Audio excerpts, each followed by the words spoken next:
Brown says, get that India. Big boy. Call an ambulance! Maybe call a priest!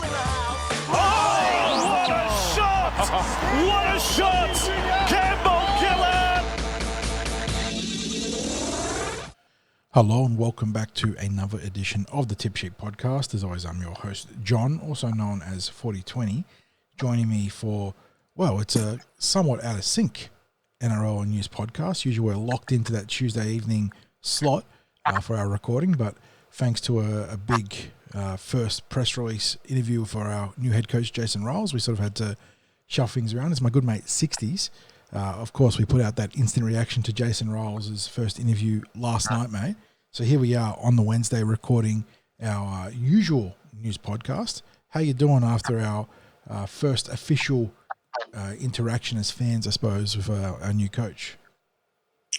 Yeah, quite good, mate. I was very much buoyed by what Jason Ryals had to say. And, of course, in our instant reaction podcast, we did say that there were things that were stereotypical things that a coach is going to say when they're new to a particular club. But there was also plenty of interesting insights that Jason Ryals was able to provide for supporters who were listening to that. And I think it was important media that the Eels put out if they're looking to take supporters and stakeholders in general along for the ride into the next season.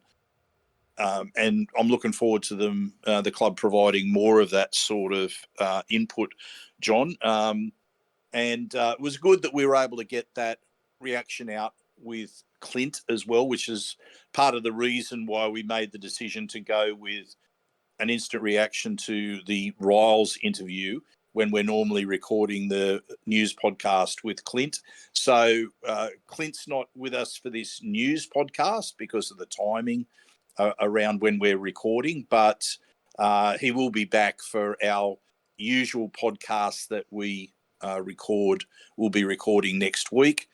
And while I've got you there, mate, I'll just send out our thanks to our sponsor, Star Partners Real Estate, Auburn, Narellan and Parramatta. And as we mentioned recently, Greg and the team there will be on board again with the Cumberland Throw in 2025. And we really appreciate that because next year we're heading into our 10th year of covering the Parramatta Eels. So it's a big year for us.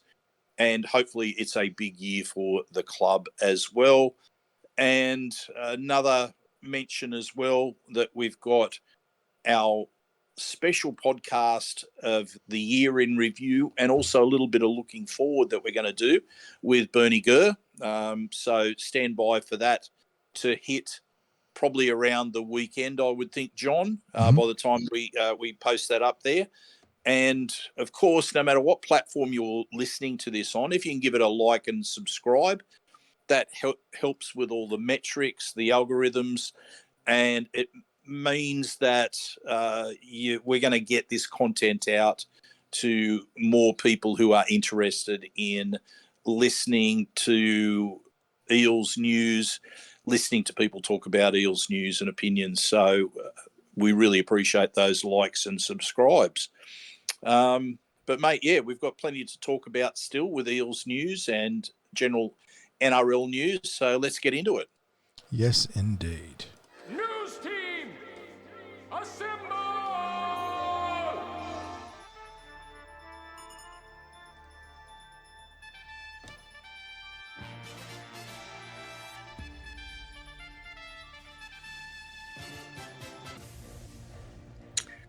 Well, as we just mentioned, we've got our special edition of the podcast that went out last night, which was our reaction to the Jason Ryals interview. But, John, next day, your overall thoughts again?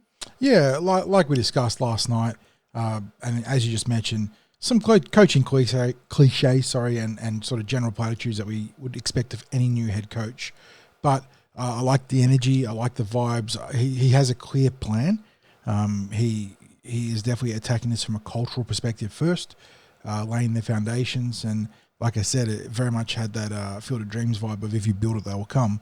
He's keeping it simple, looking to blend. It felt predominantly the lessons he'd taken from both the Storm and the Roosters, where the cultural aspect of Melbourne and the theoretical, strategical aspect from the Roosters, and what I hope he's true to his words with in that regards to, daring to be aggressive or think different when it comes to coaching and that approach to the rugby league metagame. So, yeah, I liked what I heard, mate.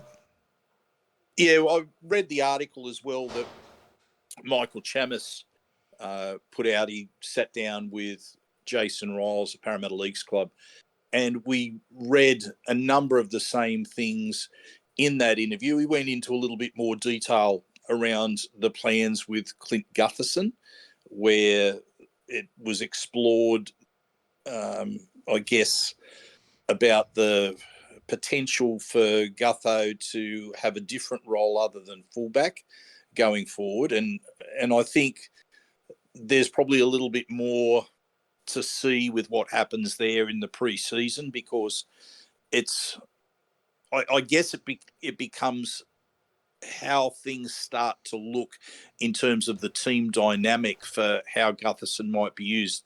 The way that I see it, he could end up at centre.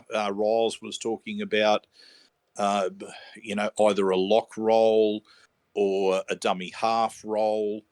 I think a dummy half role would be asking quite a lot of Gutho, especially defensively. So that would be interesting to see if that was the path that was chosen. As I was talking about last night, given that Riles talked about that doing that courage to do things a little bit differently that he picked up from with Trent Robinson at the Roosters, again, that is there a way for Clint Gutherson to still have some of the fullback role but be in another role in the team as well? Just mix and matching a little bit like the Eels used to do with Paul Taylor. So it'll be interesting to see where the club goes with that. I mean, look, like literally, could it be that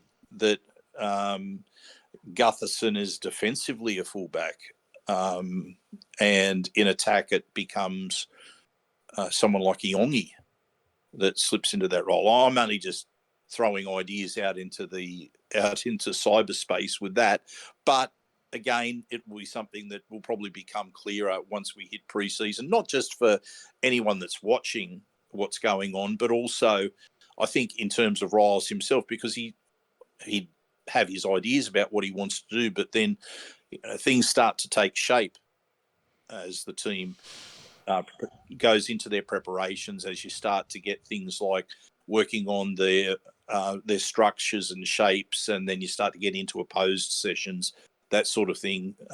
Maybe it starts to become clearer. But so it was an interesting article to read in conjunction with what Jason Riles had to say in that sit down with Adam Hawes.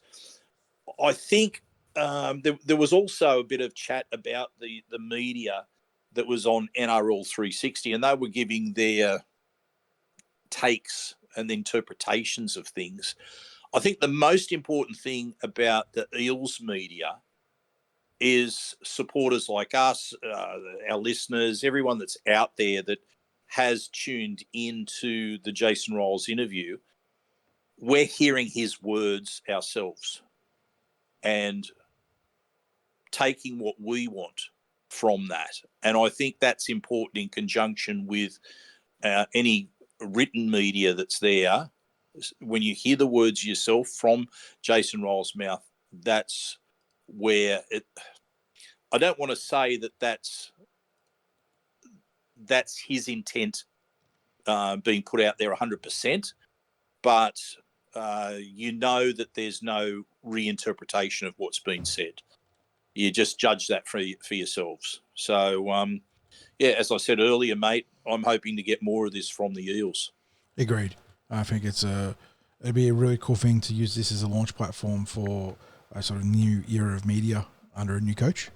And I'm not saying we need or we deserve 25-minute long-form content, consistently, but having that sort of thing popping up to keep those fans who are both actively engaged on game day and also, watching from home involved is huge. And then maybe exploring some shorter form content for the, those connections to build between the playing group and fans. Yeah, absolutely. Moving on now, mate, there's a bit of NRLW news that is out there, and I guess that's to be expected because the Eels are very much alive in the NRLW Premiership. Though the rest of the competition's not doing them many favours right now. Goodness. Oh, yeah, we'll talk about that in a moment. But a couple of awards that have happened. Now, the first one was Kennedy Cherrington. Now, look, it's no surprise that Kennedy Cherrington would be in line for awards as much for off the field work as her on field stuff. And unfortunately, she's had that season ending injury. But in terms of the work that she's done, she's just been recognised by the RLPA for her work as a delegate and her work on the Women's Player Advisory Group. She's received their Dennis Tutty Award, and which is basically recognition for what she does in the way of her work and her leadership on behalf of other players, and that's really, I think, Kennedy in a nutshell. That she cares deeply about other people. We know what she's done in the past with mentoring people. We know the community work that she does, her connection with Heart Kids, having her own background as being someone who's had a childhood issue with heart condition and been through operations and made her own journey and recovery from that.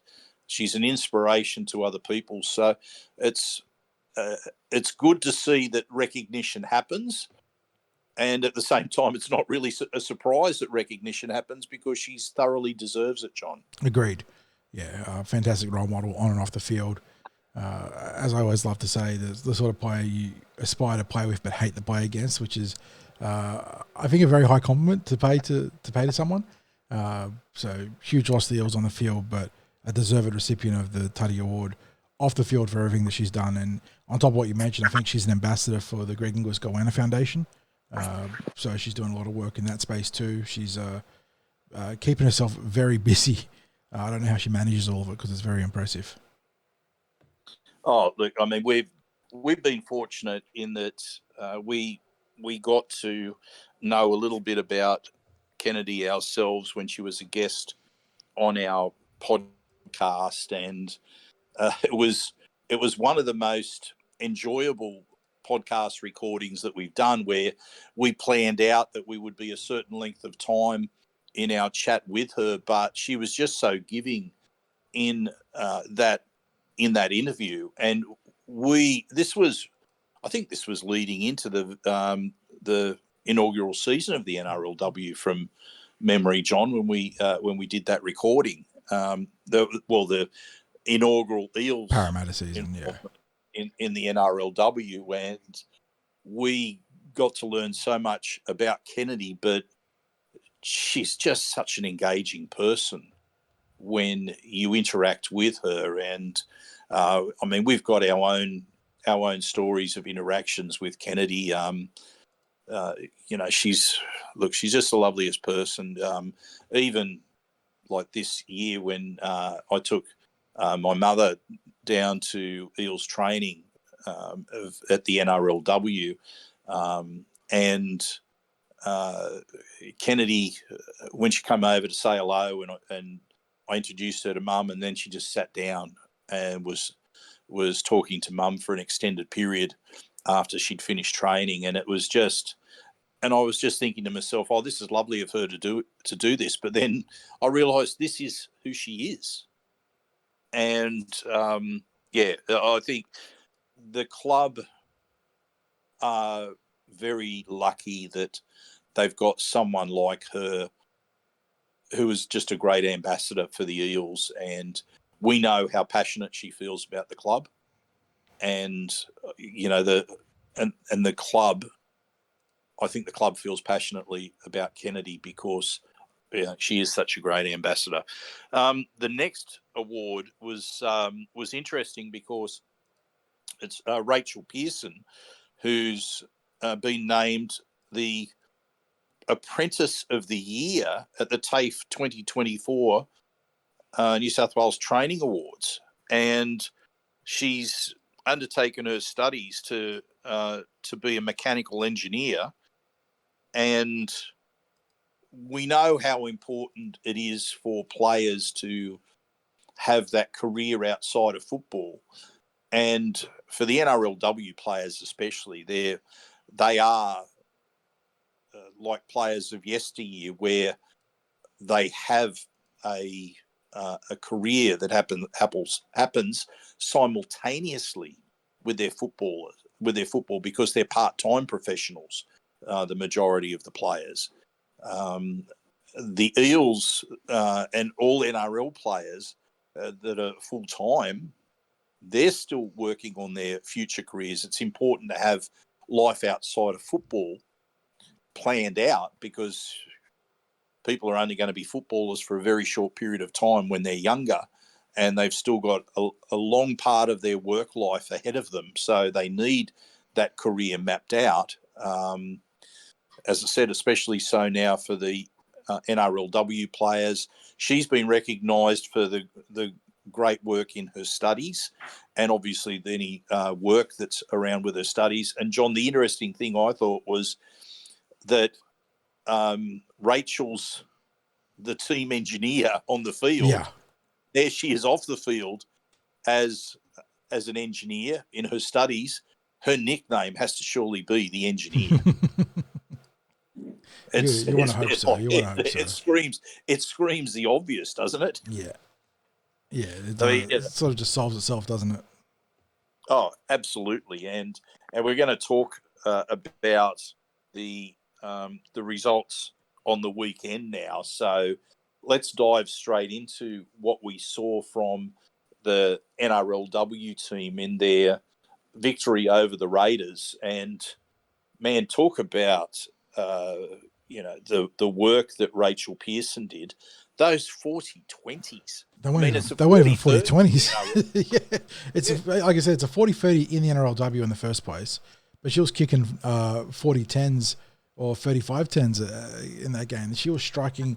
It looked like she changed her approach this week to really flatten it out, and that paid big dividends. The Canberra Raiders weren't ready for it, and the kicks she had, not only were they executed masterfully mechanically, they were very timely. The second one in particular felt like it came at a critical juncture in the game, and she sort of flipped the field massively with that second one. Even if the first one was more impressive from it being like a 45 or in terms of the distance travelled. Mate, you look at that, and you know what? You could talk about making use of any breeze that was down there with this, but she's kicked those in each half. Yeah, no, exactly, because in the first half, commentary was very much about how big the breeze was at the back of the Eels and how the Canberra Raiders would be able to harness it in the second half. And that's what made her second 40-20, or 40-30, sorry, technically, that much more impressive. Was she was kicking into the breeze or into the wind and absolutely drills it at a point where the game was balanced pretty, not on a knife's edge, but the Raiders were very much in it.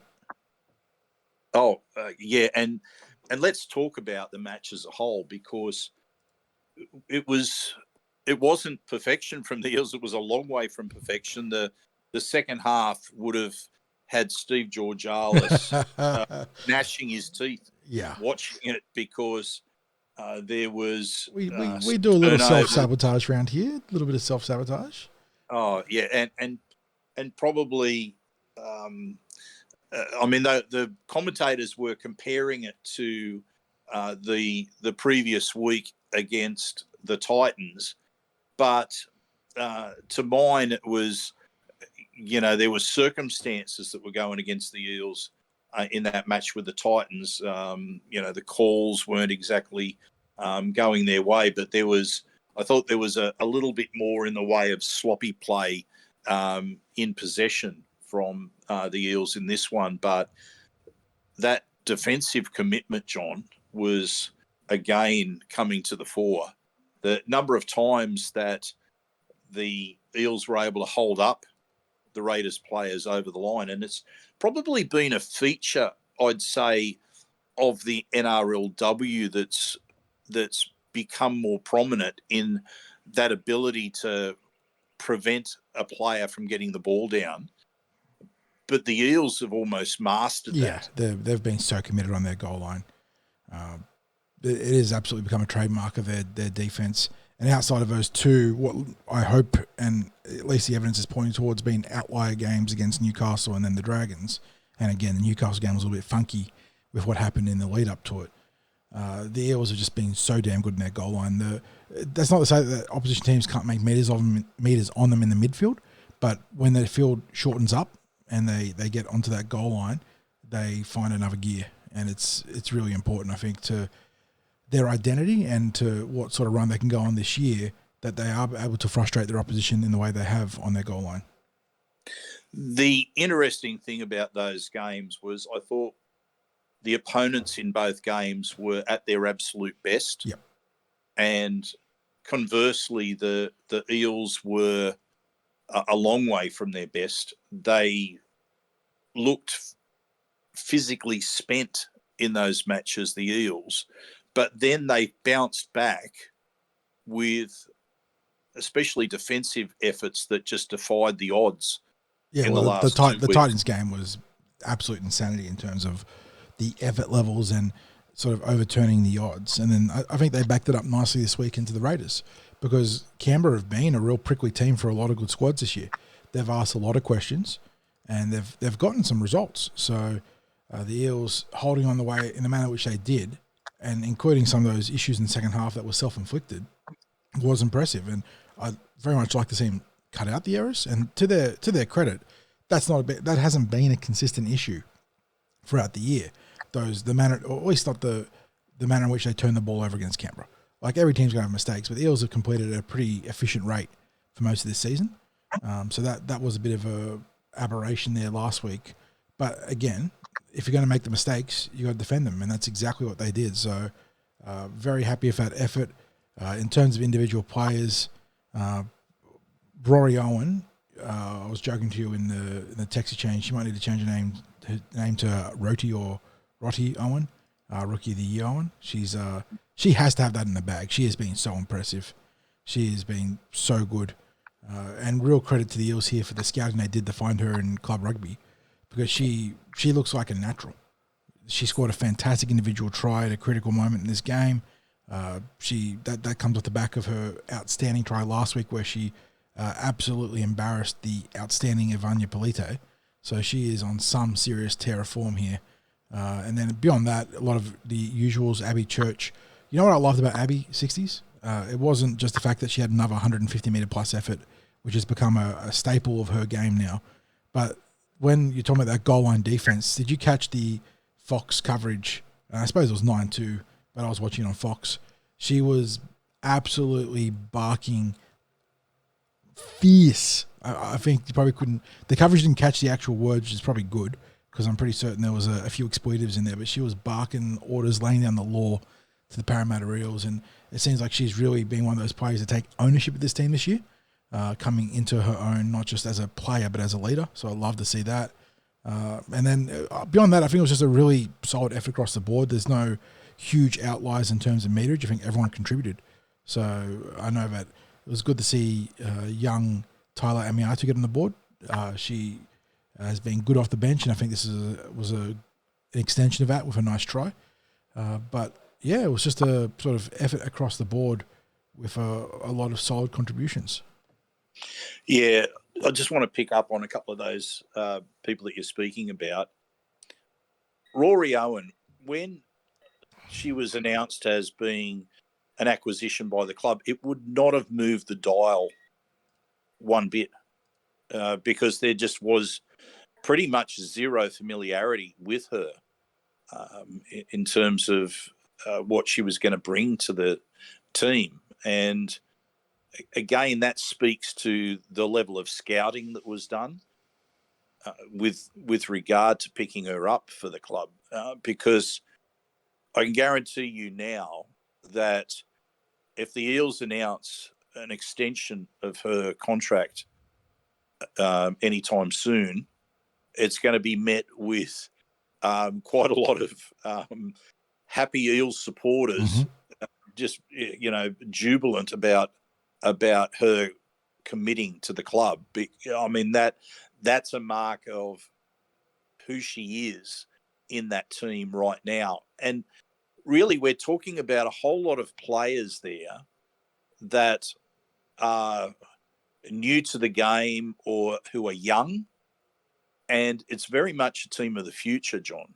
It's, you just spoke about Rory. You spoke about Tyler. I really like the work of Jade Fanua as well. Yep. Yeah, she's been really good off the bench. Oh, look, we talked about before how she made a debut in the unfamiliar role in the halves due to injury last year. But she is an absolute powerhouse in the forwards. And she brings the impact in both attack and defence, like the collisions.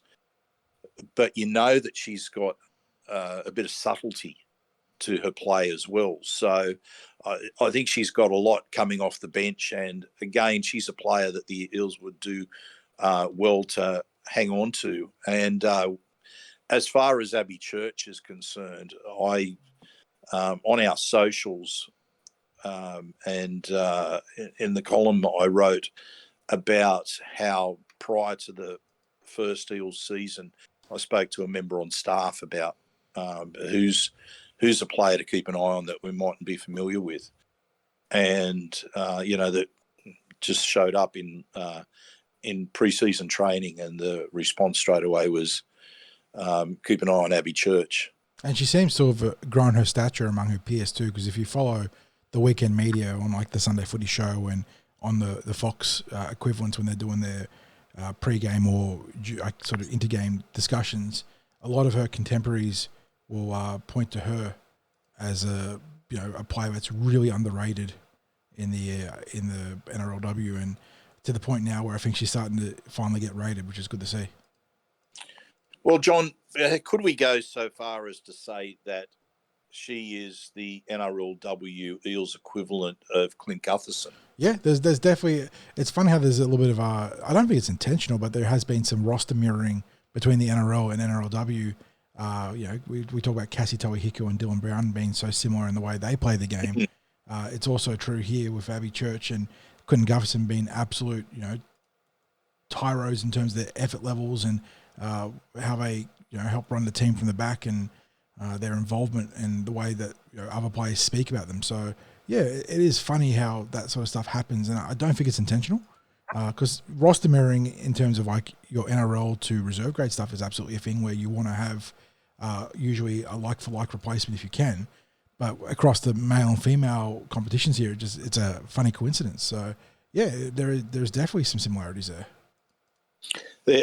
And you just mentioned Cassie Toihiku, and I think just like Dylan Brown, where we still haven't seen the best of Dylan Brown, Cassie, however, is a lot earlier on her journey, but will, I suspect, be similar to Dylan in that she will be a work in progress for a little while because she's so new to that 5'8" role.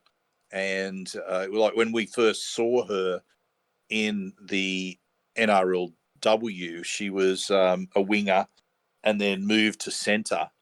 And now we're seeing her in the halves, and she's just starting to show some of the glimpses of confidence that creeping in. Like that classic dummy to yourself where you're letting go of the ball, in a pass, but catching it straight away. The Cam Munster, yeah, he's Yeah. I mean, when you're seeing NRLW players start to incorporate that in their game, and you realise the growth in the skill level and the confidence of the players, and you just think, for someone like her, whatever her ceiling is, we're probably still a long way from it. And I think to myself, like, because she's got that physicality about her game, and that probably that run first instinct that's there, where you can almost see at times that when the ball's in her hand, there's maybe the occasions where she second guesses herself and thinks, I should probably be passing here. And it's almost like it's against her instinct, where, that first instinct is really, I'm going to take the line on here. And Dylan is similar in that regard. And he's sometimes criticised for his play in attack, but I think when you've got players who are just natural runners of the football, you want them to keep that instinct. One thing I do want to credit her with too is she's starting to get really involved with the attacking king game. She's not just deferring to Rachael Pearson, which, in her own right, we just mentioned how good a kicker she can be for the Parramatta Eels, the engineer. But Cassie has heavily involved herself with the attacking bombs and the crossfield kicks, which is good.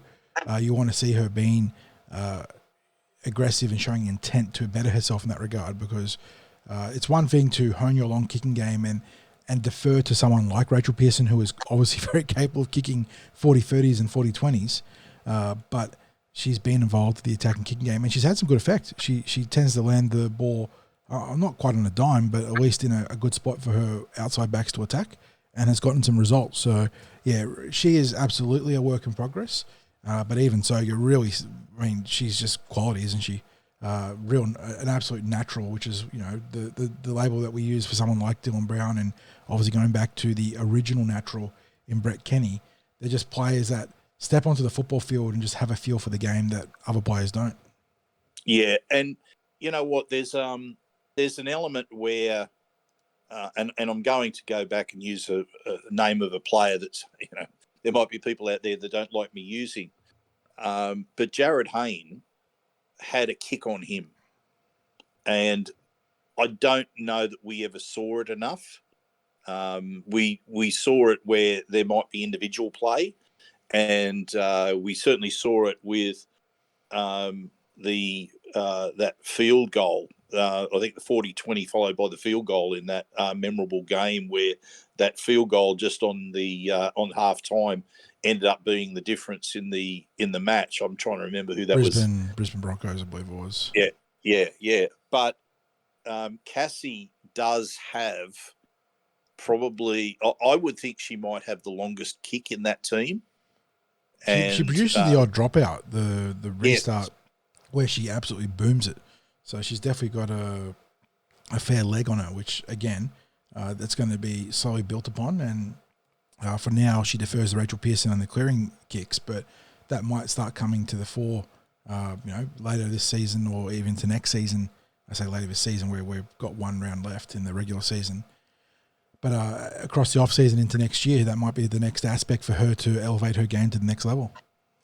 I was thinking it's probably something that will evolve in her game, because the building blocks are there just in terms of raw power, and it would be a matter then of fine-tuning the technique.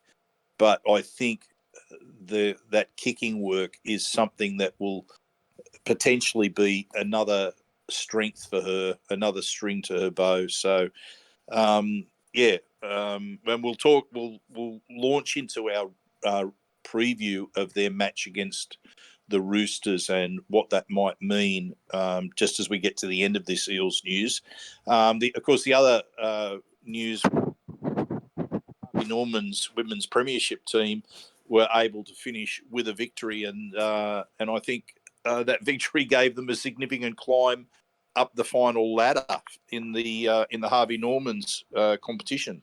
Yeah, put him in terms of just pure ladder position on the door of the finals, although realistically they were 4 points behind the Bulldogs in 5th and 6 points behind the Knights in 4th. So it's certainly a flattering finish to the end. And in terms of the way they played the last few rounds, I think it was a positive note to finish on. And in the case of this game here against the Central Coast Roosters, it was a Riverley Arlaw show with the young lock forward bagging a hattie in the 53rd, 56th and 64th minute. So it was nearly a sub 10-minute hat-trick there, having a heck of a run there. And also Lasalio Cedar Payne starting the scoring for the Eels in the 31st minute, actually coming back from a 10-0 deficit in this game.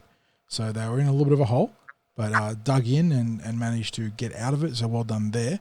Alicia Bell 3 from 4 off the tee. So good to see her also bouncing back from, we talk about aberrations earlier in this podcast. The kicking effort last week for her was an absolute aberration, being one of the most consistent pure strikers of the football we've seen in either male or female pathways.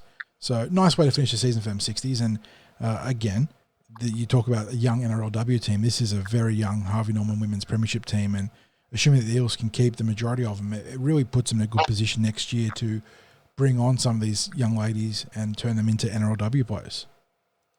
Oh yeah, because we were talking about this team being very young and having a whole lot of players there that would have been close to their first experience in open age women's rugby league. And that meant that there were certain things that I guess that we were seeing as teething problems. One of them being completion rate, because even in this game, they still only 66%. Compared to the Central Coast 76%. So they were their own worst enemy in regard to that. But I guess the other thing, if you wanted to look at in a positive context, is that they didn't really they never went into their shell in how they played. Like, when you watch their games, they had an attacking mentality as well, and I guess that's that learning process of just getting their individual goals right, as opposed to thinking ahead about what they're going to do, because it seemed to be that there were moments when errors happened when maybe they were thinking about overthinking what they were going to do, or the concentration wasn't quite there in that moment. They were maybe thinking of the next play, or what was happening in the game and what they needed to do, but it wasn't like that singular focus on what is my role in this game, what is my role right now, and sticking to it. So I think that is going to come to fruition. And I think one of the things too that we saw was that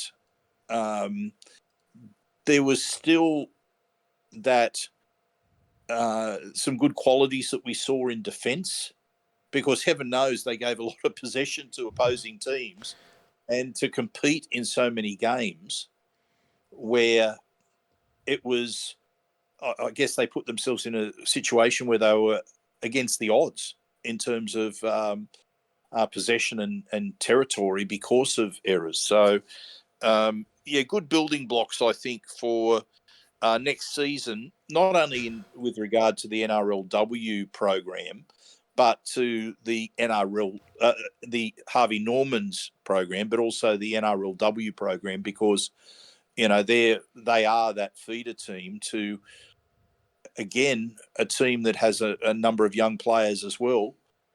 And you'd have to say that the Eels are building towards a pretty strong future in the women's rugby league. So, congratulations to them on finishing the season in such a positive manner and being able to finish the season in it was sixth place, wasn't it, that they Yes. finished up in? Yeah. So lots to like there, and I think a good learning experience all round. So, John, that's our recap of what happened last week in terms of the major competition. But there was also a Battle of the West that played out between the Parramatta Junior Rugby League and Penrith Junior Rugby League. So you've got the Eels, and I think this is the first time they'd been able to return to this Battle of the West for, I think, about 7 years or so. Pre-COVID time, sort of. Yeah, pre-COVID. I think it was 2017 might have been the last time that they did this, and there was a little bit of a change to it as well, because as you're aware, and our listeners may be aware, that in the older ages in the Junior Rugby League, Parramatta combines with Canterbury, so there are more teams competing. So this Battle of the West pits from, I think, the 13s up to the open age group, the highest placed Eels team in that competition with the Bulldogs. And, of course, with a lot of them, they are the winning teams, but it's still technically the highest placed Eels team against the winning Panthers club team in the Junior Rugby League. And in 20 matches, I think the final tally was 10 matches apiece, which is actually very, very good when you're talking about competing against the largest junior catchment area in rugby league, which the Panthers have. So it was all the way from as I said, the under 13s to that older age group. And in fact, where the Eels, the Parramatta teams tended to excel was in that older age group and the Division 1 team. So it was, and just that. Well, sorry, the open age was it was an under 21s reps game, and it was selected squads. So it wasn't a particular club team. The Eels and the Panthers had a select team of under 21s players from across the districts. And the Eels defeated the Panthers 30 to 18 in that one. So it was a particularly good result there. So lots to be happy with in terms of the what's happening in the juniors in the Parramatta district. So and good to see some of the different clubs that were represented. Just to give people a rundown on the clubs that were involved. Hills Bulls. Oh, there were the girls teams as well. Hills Bulls, Wenty United, Guildford Owls, Mounties, All Saints Toongabbie Tigers, Greystanes Devils, Cabramatta, Kellyville Bush Rangers, Marconi Mustangs, Cabramatta, I think I've already said, Cabramatta. Who else have we got there? Rouse Hill Rhinos. So really a good representation across the clubs there. So it's not all just the one or two clubs that might come to mind with Parramatta as being particularly strong. Like people are going to expect the likes of Cabramatta and Wenty. I think I mentioned Guildford Owls there. Yeah, but Parramatta and Wenty, people are going to expect that. But and Hills Bulls. But seeing clubs like the Greystanes Devils, All Saints Toongabbie Tigers, and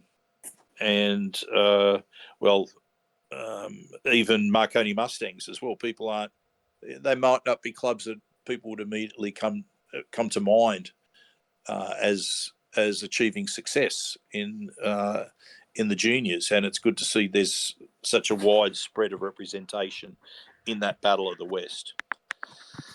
Okay, moving along, John. I'm going to throw it over to you because it's time for Team List Tuesday on a Wednesday. Yes, the old TLT on Wednesdays. Look, it's pretty simple for the Parramatta Eels, as it has been for pretty much every game this year, except where injury is enforced to change for Steve Georgialis. He has been afforded the luxury of pretty much an unchanged lineup outside of injuries to Ruben and Kennedy Cherrington alongside Boss Kapua. Obviously, Ruben and Boss were in round one, so outside of that injury to Kennedy against was it the Dragons? I believe it was. Yes, it was. The Dragons, we've had the same team, and that's the case again this week. So Abby Church at fullback, you got Faye and Donovan on the wings, Owen and Kelly in the centres, in the halves, Toi Hiku and Pearson, the engineer. Then you got Albert and Jones starting bookends, Tanika Todd Hunter at dummy half, Action Jackson on the right, and Captain Mahalia Murphy on the left. Brianna Eels, who I thought had a really solid game on the weekend, reprising her role at lock forward, doing a really good job working in relief of Kennedy there. And on the interchange, Beckett, Amiatu, Fanua, and Tui. Lindsay, look, she's taken, I know she's given away some panelist 60s, but she seems to be relishing her role in the team, working, I believe, as a back rower right now. She's bringing a little bit of energy and a bit of violence too. And I use that in a positive sense, obviously, on the rugby league field. But she's alongside maybe Chloe Jackson. They're the two that probably are guilty of blurring the lines a little bit and giving away the odd penalty because of it. But I don't mind having a couple of players willing to push the envelope and pressure opposition. And I think that Lindsay's in that vein right now. So that's the 17 taking on the formidable Sydney Roosters in a must-win situation. And it's kind of crazy to call it a must-win 60s. If I go look at this NRLW ladder, the Eels are on 5 wins and 3 losses. So the worst they can finish is 5-4. So that in terms of an NRL strike rate, they are sitting well above the threshold that would usually get you into the finals. Their win rate is a 55.5% strike rate right now, which extrapolated across 24 games you play in the NRL, I believe, would put you on pace for 13 and a bit wins, which almost always gets you into the finals. But the way things have played, that's the worst, and that's the worst case. That is the worst case scenario. Worst case scenario. But the way things have played out in the last couple of weeks, obviously a couple of costly losses on their own back too against both Newcastle and then the Dragons. And I think the Dragons game is the one that's going to really sting because Newcastle, we know they're a good team. And again, that was a very weird game because of the logistical balls up made by the club with the specialist paramedics not on site on time. The Dragons game, the Dragons aren't a very good team this year. And they played their best game by far against us and really ambushed us. And then on top of that, the Cronulla Sharks, I know you can talk about the game that we had against them that went down to the wire and we narrowly missed out. But anyone that caught that game against Brisbane last week would have, as a neutral, not even like having a vested interest as a Parramatta fan, would have been screaming into a pillow at how they mismanaged that final set of their own possession. Attacking the goal line, there was like a bit over a minute to go, I believe, 60s. All they had to do was run the ball into the corner, and they were aligned to the corner as well. Just run to the corner and turn it over. And instead, they absolutely murk a kick dead, gift the Broncos 20 metres and an extra tackle, and lo and behold, they go down the field and score and win the game. And that would have been, I mean, it doesn't put the Eels into the finals, but that was one of the results that certainly has waylaid their path to the finals. Yeah, it's ridiculous in a sense that the Eels could finish with a 6-3. Yeah, see, they could play. Yeah, that was worst case. So 6-3, 66% win rate, and 67, closer to. 67. Well, 66.66 repeater. So a smidge under 67%, and then they would really there is a very realistic chance they do not make the finals. It is. We will be on a quick NRLW preview later in the podcast, but you look at some of those matchups. Sharks have the Tigers, so that's almost lay down misère. Broncos have the Dragons, again, another pretty favourable matchup. the Knights have the Cowboys. That is probably the closest one you're going to get on paper. Cowboys have had a pretty solid back end of the season. And then, so you're relying on the Cowboys to beat the Knights, and that would allow the Eels to then, if they win, jump the Novocastrians. But realistically speaking, the entirety of the top four outside the Roosters, who the Parramatta Eels are versing, could very feasibly win and leave the Eels with a 67% win rate and missing the finals. It is some of the most insane stuff, and it's part of the quirks of a smaller competition still. I know the NRLW has expanded significantly from where we were just a few years ago, but it's a single round robin system right now, which leads to some of these weird inconsistencies or just outlier situations. And unfortunately, the Parramatta Eels might be the example of why you can get weird stuff happening this year. And that would be, I know that internally they would look at their campaign and say you did very well, and still while ruining some of those opportunities, but they would be furious knowing that they could get into the finals making some noise. So you got to hope for an upset. Please, West Tigers, Cowboys, or Dragons. We just need. Realistically, we really need the Cowboys, because our for and against is the Sharks. Their for and against is gettable. So if the Sharks do get the big ambush this week and we have a good win against the Roosters, which we need a good win, we could see a flip. They're the two results: Knights and Cowboys, and then I think was it Sharks Tigers? Did they say? We need the Tigers to notch up their first win of the season in impressive fashion.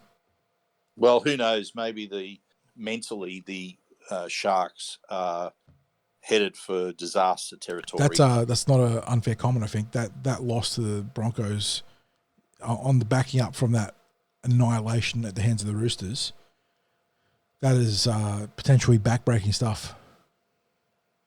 We've seen highlights from the Tigers this year where they've been unlucky to lose, where they've lifted. It's been an ordinary season in terms of results and probably some inconsistency, but we know that at their best, they could probably make things awkward and ugly for the Sharks. I mean, let's launch into the preview now, John, because seeing as though we're talking in depth about where things lie for the team. But, I mean, first of all, the job has to be done in beating the Roosters. But the thing is, Parramatta will know their fate about what has to happen with the result by the time they're playing, because they're the Parramatta's the last final regulation round. Yeah. What day do the Knights and Cowboys? I do have it up here. So round kicks off with the other important result in the Sharks and the Tigers. So that's the other one. We'll be scoreboard watching 100%. So that's Thursday 7:45 p.m. Then we have the game. 2 games before us. So Saturday 3:15 p.m. the final Saturday game for the NRLW will be at Queensland Country Bank Stadium with the Cowboys hosting the Knights. So they'll be. I imagine the team will probably gather. You'd think, and given that it's a home game, they have to travel. They'll be having a bit of a watch party for this one and having all the nervous pangs as they hope that the Cowboys can spring I won't say it's a monumental upset. The Cowboys have played some good football, and they do have the advantage of a home game here, but they will need to spring an upset on the Novocastrians. Yeah, Newcastle's in the early part of the season certainly had some disappointing performances, but it seems to me that a lot of the clashes within the top 4 were happening in that early part of the season for the teams that are there. So when it's come down to it, it's been the teams that were regarded as the powerhouses in the women's game that have finished high up on the table. The reigning premiers and the Knights, the Roosters, the Broncos, they were the tips for teams that would finish up there. The Sharks obviously started like a house on fire for the season, had that long stretch where the question was, would they go through undefeated? We know we should have got the W against them. Mm-hmm. But they've had the late season wobbles, and I'm prepared to, even if they get the job done, I'm prepared to write them off now. And that might seem like a crazy call even before you hit finals football, but I think the other teams are showing that they've got a little bit more to offer. The Sharks have done well, but I don't think they're the premiers in the NRLW. Now, as for the Eels, as we said, they're going to partially know their fate in that they'll know whether their destiny is in their own hands or not coming into that Sunday match. And we should mention that's at Combank Stadium for supporters to get there and get behind them. I'd say, given that supporters will know what the equation is for the Eels, Could have a bit of an impact on turnout. yeah, I would suggest it probably would. Look, the girls have done themselves proud in that regard. I was so glad that their performance against the Titans was in front of home fans at Granville, because the previous couple of rounds, which were disasters, were home games, and it was probably the last thing that they wanted was for them to produce a couple of their worst performances of the season in front of home fans. So they've then produced what is arguably the most courageous victory in their history against the Titans in front of home fans at Granville. It would be great if this last regular round match of the season was a live round in terms of qualification for finals football. So, John, you've run through the Eels team. Now let's have a little bit of a horror moment as you run through the strength of the Roosters lineup in this match. And this is a Roosters outfit that I'm pretty sure suffered some pre/early season injuries to key players too. So they're down players, and it's still this impressive. Bremner at fullback, Jamie Fassard and Mia Wood in the flanks, Yasmin Strange, sister of Ethan, with Isabel Kelly in the centre. So that's a very, very formidable backline. Bridie Parker and Jocelyn Kelleher in the halves. Millie Elliott, Tessa Poulet and Keely Davis, a very good front row there. Amber Hall, the outstanding Olivia Koenig, who had a monster game against Cronulla the other week, and Tiana Davison in the back row. And then on the interchange, Tavana Papali'i, Pana Hapawati, Taina Navidi, and Maya Hill-Moana. So plenty of impact and strike there on the interchange, plenty of speed and strike in the back line, and then just a well-rounded team beyond that. And unfortunately for the Parramatta Eels, the Roosters did start slow this year, but they've certainly warmed to the task in recent weeks. And speaking of tasks, they took the Sharks to task in an absolute one of the most one-sided annihilations I've seen in the NRLW, especially considering the steps that it's made for competitive parity in recent seasons. They spanked them.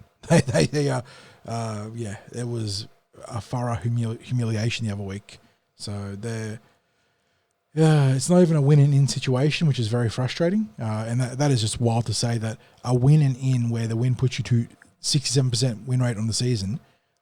Absolutely psychotic scenes in the NRLW right now. But the Eels do have to take care of business. There is no situation in which they lose and end up in the finals, even if everything else plays out for them perfectly. So they've got to win, and win potentially well if they're going to overcome the Cronulla Sharks points differential for that secondary objective of making the finals. John, there's a name that's listed in the reserves for the Roosters. Yeah, I didn't go into the 18 to 21, but there's a little Taryn Aiken just chilling there. So pretty handy player to have in the reserves. Look, she is arguably the most impressive woman in the NRLW in terms of just that football skill. She is one class act. Done at club level, rep level. She's just a very good player. Yeah. Oh, look, when you start talking about threats across the NRLW, her name would be one of the first that's mentioned. I mean, there's different threats for different reasons. Obviously, Chapman at the Titans is probably the most dynamic and explosive player in the NRLW. But yeah, Aitken, I'm happy if she stays on that reserve. Yes, list it'd for the be Roosters. certainly a blessing for the Parramatta Eels.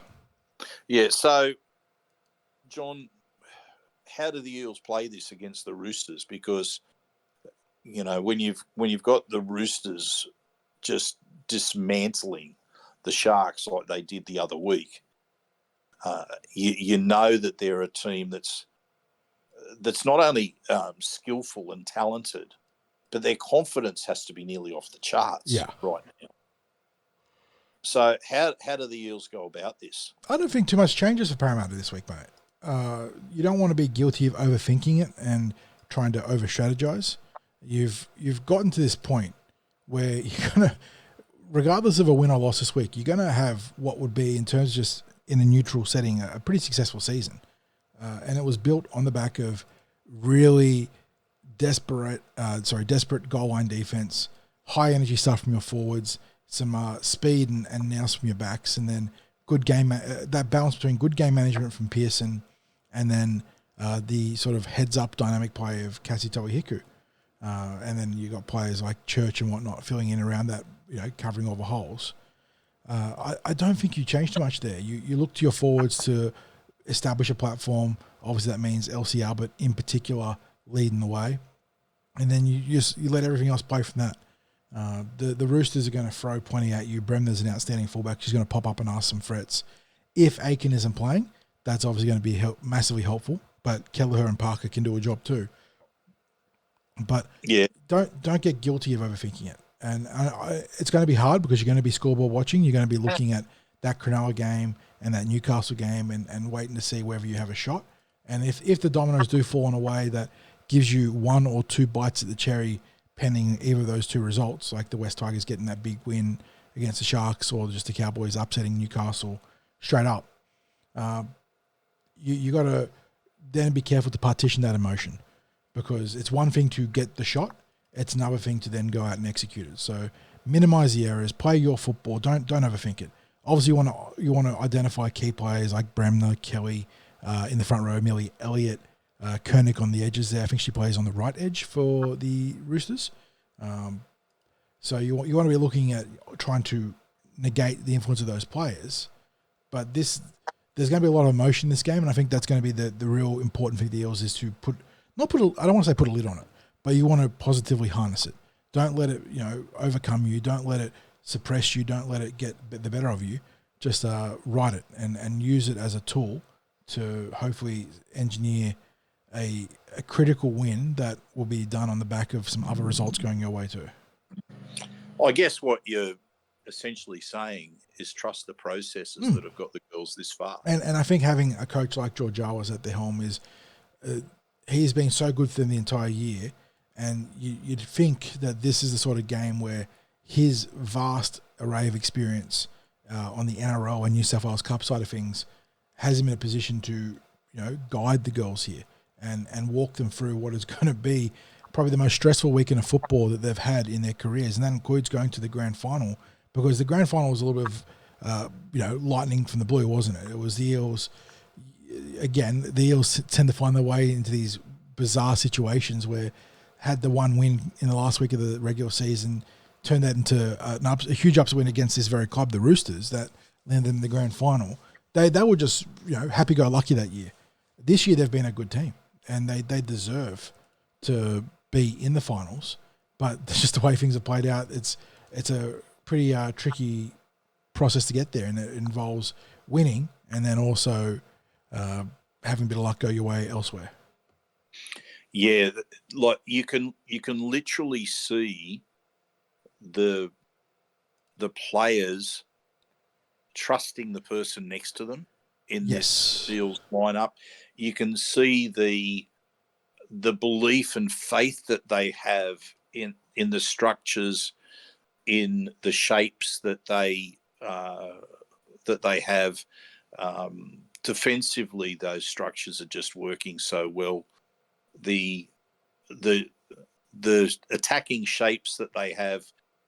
Well, there's been a little bit of hit and miss in execution, but for the most part, what you're seeing is, as you said before, there's not rocket science in what they're putting together out there. It's the forwards getting that job done and laying the platform, and the backs being able to play off that. But the job that's done with the forwards, and especially with the work that has been able to be achieved by Elsie Albert this year, and it's interesting watching Steve Georgalis use her in terms of her minutes out on the field, because she's been getting 2 stints in the first half alone. Like you see, she gets an early stint, comes off for a short period of time, and then she's back on again in the first half. And he's obviously she is such a key player to the team, and the post-contact meters that happen with her she really does drive a lot of that momentum through the middle. And you mentioned before about the work on the edges, and they've got a great captain there, and you spoke about the talk that was happening from Abbey Church. Well, likewise, I think the viewers on the coverage last week were able to hear Mahalia Murphy as well barking orders at the team as the captain as well, and reminding them of their role out there and what they needed to do. But the player that might give Rory Owen a bit of a run for her money in the Rookie of the Year is, of course, Chloe Jackson. And it might be that Rory gets that Rookie of the Year on the basis that she's had a little bit more game time being there from the start of the season. But, John, I think Chloe Jackson could be anything in this game. Considering how young she is. I mean, we talked about how young and inexperienced in rugby league that Rory Owen is, but Chloe Jackson, she's she's got that. You use the term that you like seeing the inverted commas violence that the players bring to the game. Let's call it physicality. They're feisty though, aren't they? Like they're willing to toe the line, and obviously that comes with some penalties here and there. I think against the Titans in particular, Jackson got caught out a couple of times, as did Tui when she came on, and they were caught by a referee who was admittedly very happy to blow the pee out of that whistle in that game. They got caught out there, but it does put the opposition on edge, knowing that they could be the victim of a really heavy hit, or they're going to be under kick pressure because they're coming from dummy half, from marker, not dummy half. That sort of energy can change a game. So I don't want them to change. Obviously, you want to try and harness or channel it in a way that's not going to hurt the team. But yeah, Chloe has just come into this team, and remember, she's replacing one of their highly touted players in Boss Kapoor, who a completely different player in terms of stature and physicality.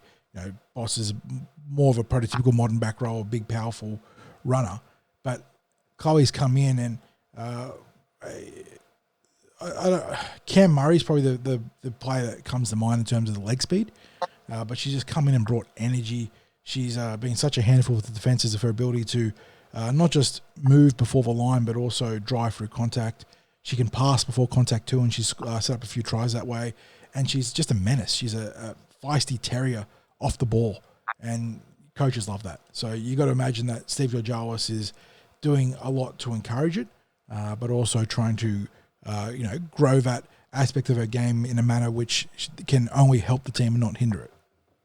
Well, mate, you mentioned the absence of Boss Kapoor, but when you've got young players that are bringing this aggression, this physicality, this inverted commas violence into their game, And when you're talking about the absence of the Cherrington sisters, who that physicality and that in-your-face attitude, that's a huge part of who they are and what they bring to the team. So to have them absent, and yet there are players who are stepping up and fulfilling that role themselves, it says a lot about the depth within this Eels NRLW squad. So, okay, we're probably at the stage now, John, where we're ready to give our tips on this game. What are you expecting? We sharp it's going to be difficult, but you got to back the Eels to, regardless of other results, go out there and finish the season on a very positive note. They have it within them to tussle with everyone, whether it's the Roosters, whether it's the Cronulla Sharks, whether it's Newcastle Knights. And I think, again, regardless of how everything else plays out, I think for Steve Georgioulis and for these ladies, it's going to be important just for them to get to that 67% win rate, and regardless of whether they make the finals or not because of stuff outside their control, know that they deserve to be in the finals. So I'm going to back a Parramatta Eels win.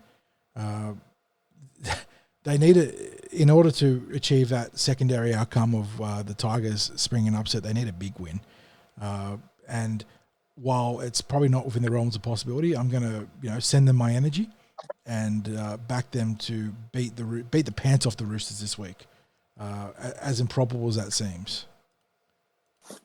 Yeah, and what sort of margin is that going to be? Well, which means I think you're looking. You got to be. It's at least 20 points, right? At least. Looking at that ladder quickly in the NRLW. So Telstra Women's Premiership, the Sharks have a plus 26. The Eels have a minus 10. So you're going to need the Eels to at least probably go. 20 points is the absolute floor, but probably even more than that, because the Tigers to get any sort of win would be huge in the first place, but to win by double digits would be to put the Sharks to 16. So let's go Eels by 28. As crazy as that is. Sharks by 10. Tigers by 10 for that split there. I think that so the maths is right there, puts the Sharks to 16, Eels at negative 10 plus 28 go to 18. So that's the maths there on my end. That is an absurd win on the scoreboard against the team as good as the Roosters, but sending my energy and looking for them to be ruthless in this one, which means in terms of best on field, it could be any number of players if the Eels are going to win by 28. But on the back of picking up an award, I'll back the engineer, Rachael Pearson, to have a huge hand in guiding the Eels to a big win. Although you could pick any number of players: Church, Owen, Kelly, Toei Hiku, Albert, Jackson, Murphy, Eels, any of the interchange forwards in Amiado and Fanua there as well to have big games. But first try scorer, I will go for Rookie of the Year, Rory Owen. Okay, so let's go for the Sharks having a complete mental breakdown, and the Tigers getting up by 40, repeating the Roosters' efforts against the Sharks. Look, I'll be a little bit more realistic. Boo. I think the Eels can get this done by a 6 to 12 point margin. Like I think they can dominate the Roosters. I really think that the Eels forwards have it in their capacity to dominate, and for that reason, I'm going to steer away from the engineer, who I still think will have a great game, but I think Elsie Albert, who has been in absolutely superb form lately, she gets the job done through the middle, lays the platform for an Eels victory, maybe even gets another try herself, just through her powerhouse play. And you know what? I'll double down with her being first try scorer. Ooh, I like it. Yeah, she's certainly got a nose for the try line. She's a menace, much like Chloe Jackson, but in a different capacity inside the red zone. if the problem for her is that she's usually the one establishing the fast play the ball for someone else. But if she ever gets that fast play the ball from a fellow forward, watch out. She'll rip in and skittle some defenders on way to a big barge over, I reckon. So, John, that now wraps up the Eels section of the podcast, including, as people know, because we're compressing our podcasts into theoretically into one, although it's still going to be 3 this week. We'll be probably back to 1 next week, but that's the preview component of this news/preview podcast. I think it's still time for you to do your stuff at the intermission point. Yeah, a bit of fun this week, mate. Look, we always are vocal about if any new sponsors want to come on board with the tip sheet and TCT in general and have his opportunities available there. Sometimes you've got to be proactive though, mate. Go out there and maybe be on the front foot and get out there and embrace another Aussie company and give them a bit of promotion before they promote you. And I say that because this is a fun one that came to me via social media recently. I believe Peking Duck is the original creator of it, so shout out there on socials. Guess if it won't take long for you to figure it out, but guess where this one comes from.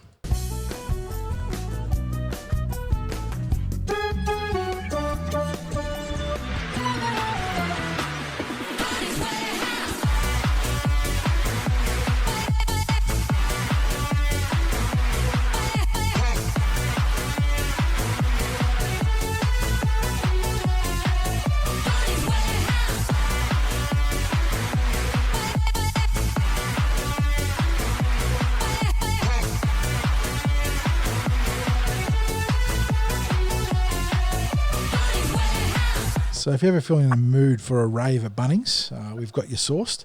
And if someone at Bunnings is a big fan of the tip sheet, you know who to reach out to. Yeah, mate. Yeah, I'm assuming that you didn't fly down to Melbourne for the rave. I can't remember you talking about it because I think if you had gone there, you would have been talking about it non-stop. But yeah, a bit of fun there, and we know we've got an Eels supporter there in Peking Duck. So yeah, a bit of fun from them, and they are a duo that certainly enjoy having fun with their work. So that the Bunnings rave and all the promos that happened around it, their socials were absolutely hilarious around it. But people turned up and they just enjoyed themselves at the rave. So it is for all the dumb shit that's on social media, every now and then there's an absolute gem, isn't there? And that was certainly one of the funnest stories you're going to get. It's almost along that mantra that you talked about last night with the Jason Riles interview with the Build It and They Will Come. Yeah, and it was like the Peking Duck really visualised what this rave at Bunnings would be like, and really sold it to the extent that it happened. They just made it happen. So, yeah, congrats to them. Bit of fun from them. So now let's get into the NRL news. And if you can take us through the round of finals matches the first week for the NRL, John, and then the NRLW full round of results last week.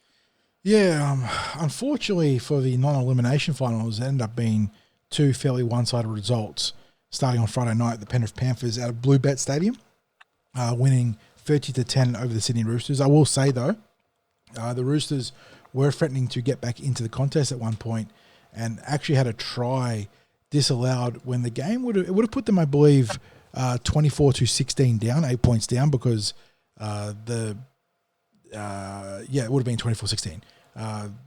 The breakaway down their left edge had a try that was going to be scored underneath the posts, save for Ashley Klein ruling he was blind. I know he was in line, but he was blind to the actual pass because there was a Roosters player in front of him.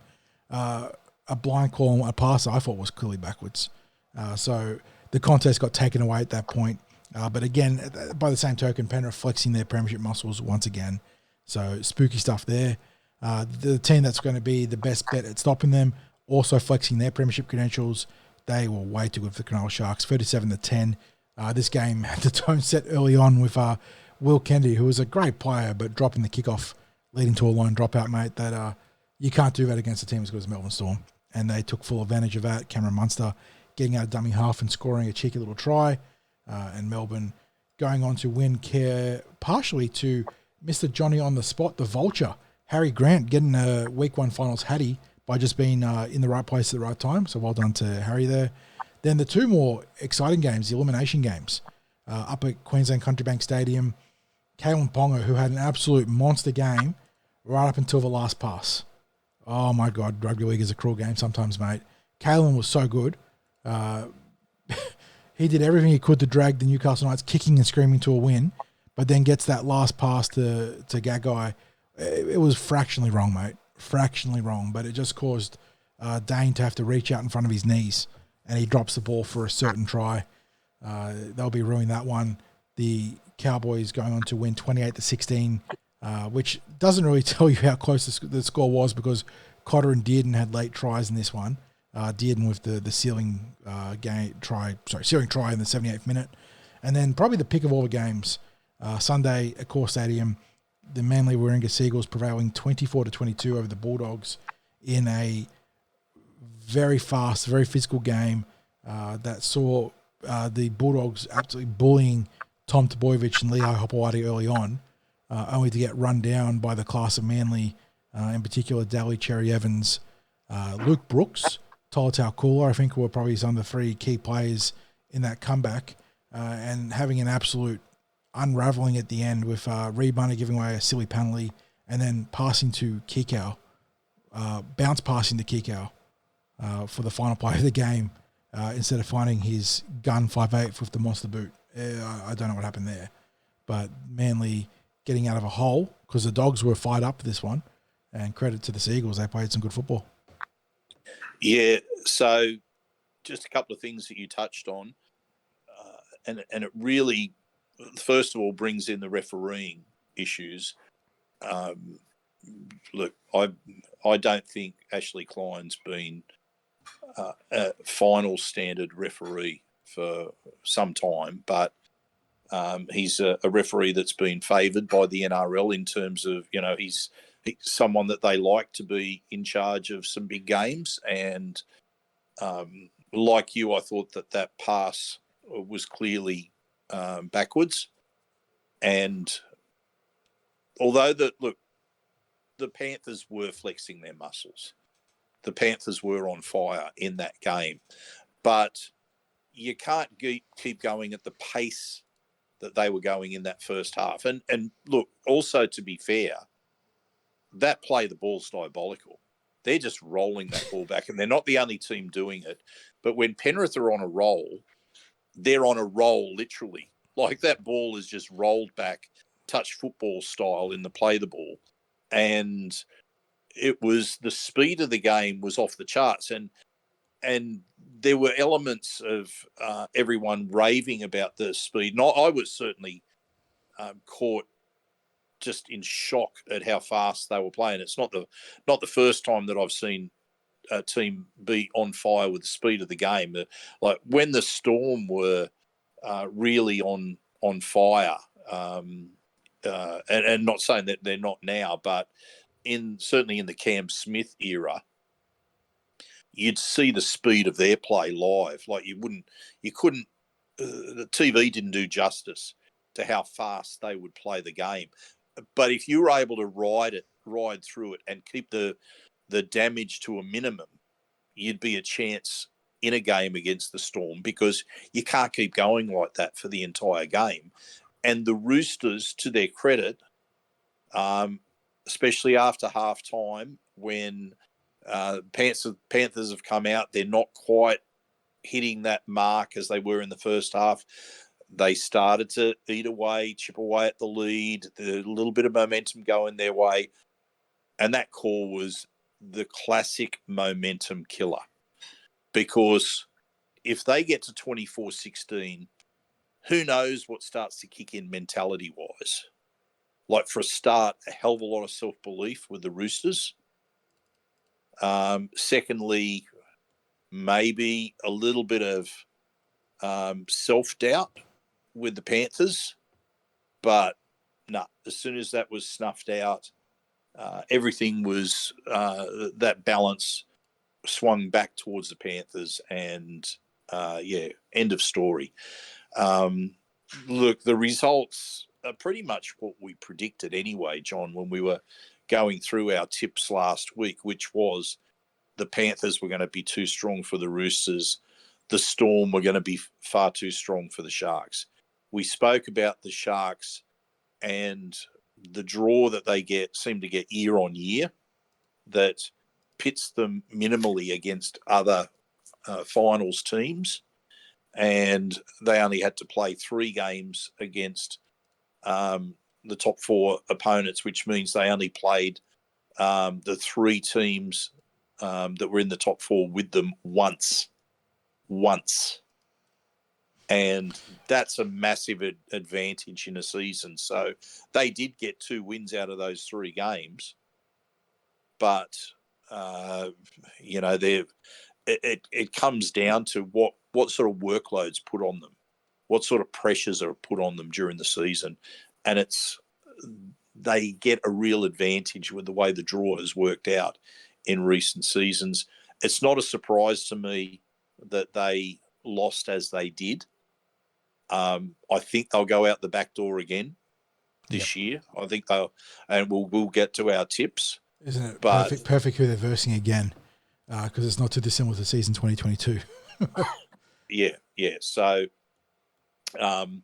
and apart from that, you talked about the Knights against the Cowboys and Kalen Ponga that literally carved out the victory for Newcastle. It would have been, though not completely on his own, he was by far and away the most dangerous player that was out there on the field. Could he have looked inside for Cogger? Yeah, there was 2 players inside, including Cogger. There was also a cover defender coming across, but I think that was probably the safer option. He'll be filthy at himself because he was so good. Kalen can be a little bit streaky at times, but he has undeniable talent. And that was as impressive a finals game as you're going to find right up until that last play. And I couldn't, he makes that break from inside his own half. I think he beats I forget his name, Clifford. He beats Clifford hands down, into the backfield, has just that last pass to make, and he hits that pass, 99 times out of 100. And that was just the one time. So real unfortunate way to get bundled out of the finals, to be one and done like that, to go up to a hostile environment. And, the Eels have been there. They did that in 22, going up to the North Queensland, and obviously it was a 2 games later. It was the grand final qualifier, so the stakes were a bit higher, even though it was still sudden death football here. It's not easy. Tropical conditions, very parochial crowd, and Newcastle had that one, so they'll be upset. And I do give Newcastle a bit of credit, mate, because I had them as being nowhere near where they were this year. I thought they were going to be way streakier, way more inconsistent. Much bigger easy beats, and they were still streaky, don't get me wrong, but they definitely pulled it together and made a legitimate tilt at the finals. But in saying that too, you look at the net ladder results, and they got into the finals on 12 wins, 12 losses, negative 44 and against. So it wasn't like they dominated, but they also were in a position to win week 1 the finals, which this is why it is important to be competitive as your base, your baseline threshold.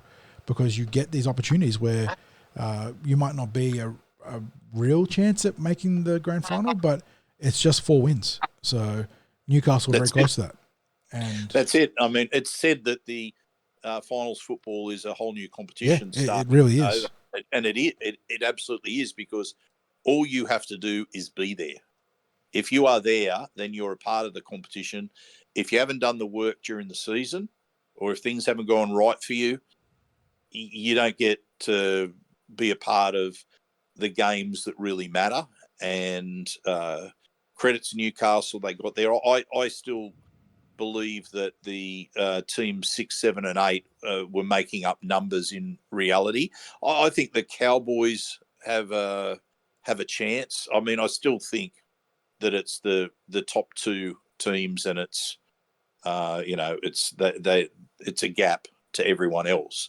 The Storm and the Panthers are that much better, but you just don't know what can happen on the day. Unfortunately, as far as we're concerned as Parramatta supporters, we've had a lot of instances in the past where it doesn't matter what you think going into a final series, it can go horribly wrong on the day. And as I said, we've seen it too often in the past. Certainly the number of times that the Eels qualified for the preliminary final under Brian Smith and just couldn't quite get there was, that was horrific to have to go through. But, John, the final game wasn't without its controversies in terms of refereeing calls. There was a bit of complaint about the Manly try that was scored off the scrum play as to whether they were packed a 5-man scrum rather than a 6-man scrum, that Cherry Evans wasn't really packed in at all. Your thoughts on that? I actually didn't see the controversy there because my sort of baseline look at it was the how impressive the set piece was as the deception. So I missed the furor about it, but so you have to fill me in there whether you thought he packed illegally on the scrums, but because mechanically it was just such a wonderfully worked move, assuming that he was legally packed into the scrum. Well, look, I think it's as far as I'm concerned with that, it's like everything else with refereeing. It's one of those things that they just let go. You know what I mean? It's like the problem was as you said, that when it came to the set play piece itself, it was too good for the defence. And I think whether the lock is bound in properly or not, I don't know how much that really affected what they were able to execute. And, the refs could pull that up literally, 10, 20 times in a game.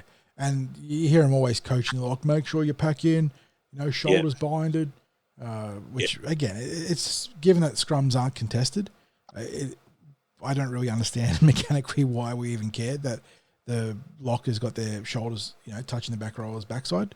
I don't feel like it makes that much a difference. That was a really cool set piece. And that's the kind of thing that I'm hoping Scotty Wisemantle can bring to the table. That kind of vision when it comes to executing set pieces and having little tricks up your sleeve for the finals like that. So I love that. That was awesome. I mean, Luke Brooks did such a great job with the no-look pass. Ruben Garrick ran a great line to sell it. And then DCE with the blind spot play. Really, really great piece of work. And you don't want to compliment Manly too much, dirty birds that they are, but it was a great play. That's just good football. Oh, yeah. Look, no matter who you follow, when you look at really cleverly constructed plays, you're just in admiration for them. What I did want to touch on was something that we talked a little bit about in our in message exchanges was the Sharks, that the way that they're collapsing in finals and the pressure on Nicho Hynes. And there was that moment in the game when he shanked that kick for the sideline, penalty kick. And it wasn't just it wasn't a minor miss. It was horror territory. And as they were coming, as they then had to suddenly switch into defensive mode, and the Storm were bringing it back, there was a moment when Britton Nickera had to push Nicho Hynes into his defensive position as the play was coming back towards them. And seeing a moment like that, I'm not looking at it as that was his response to Nicho Hynes not nailing the kick, but rather the concern that shaking him out of a daze. Nicho was in his headspace there about that, and it was like he wasn't immediately switched on to what he needed to do immediately following that, and it required that push from Nico Hines to get him into where he needed to be in terms of his positioning in defence. And there was some talk afterwards as to whether the coach would be considering dropping Hines. I would have been surprised if that happened, because any time that you start talking about dropping a player, you have to ask the question, will the player coming in do a better job? Can I still get something good out of the player that's there, or will the next person up be a better option? I don't think. My biggest issue is that the Sharks seem to be insistent on shoehorning him into halfback, where I feel like he plays more like a 5'8" for a fullback in a classical role. So the talk about him getting dropped, for me, that's classic media, like part of the tall poppy cycle, where they build him up, tear him down, rebuild him up, tear him down. I think we've done this 2 or 3 laps now when it comes to the Australian media. Nico's been through the ringers a few times. He's not a superstar. He's a good player. Like, he will have great games. He will have medium mech games. But the way they go on about him, it's deliberate, it's calculated, and it gives him exactly these sort of moments in the finals. And so he shouldn't be dropped. I think Cronulla are probably utilising him incorrectly. I think that Trindle and Atkinson, whichever one they want to go with, might be a better halfback. But it's sad.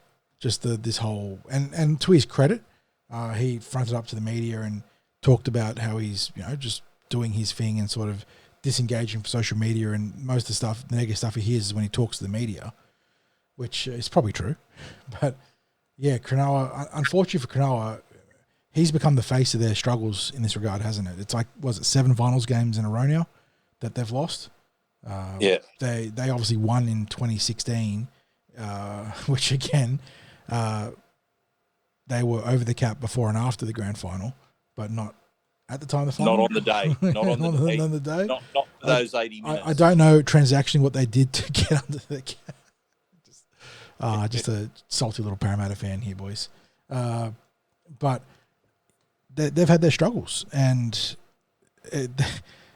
rugby league and sports, again, there is poetry that gets written. The team they're versing in an elimination final, week 2 final, of course, it's the Cowboys. Who knocked them out back in 22, I believe.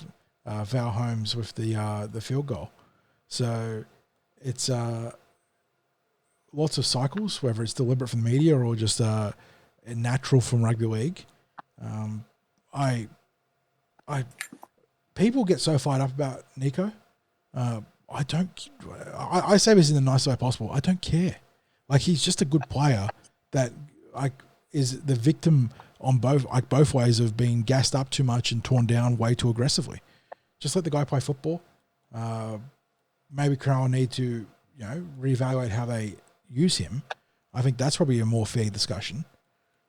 But yeah, all the talk about dropping him. Yeah, he had a bad game against the Melbourne Storm, and that kick, and because I was the one that pointed out to you on the exchange, I saw Nico sort of, that big push was like a kind of like wake up, get back to work sort of thing. Like don't let it get to you.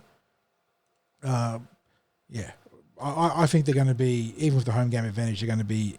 I think they should not be favoured against Cronulla against North Queensland, just on the balance of history now.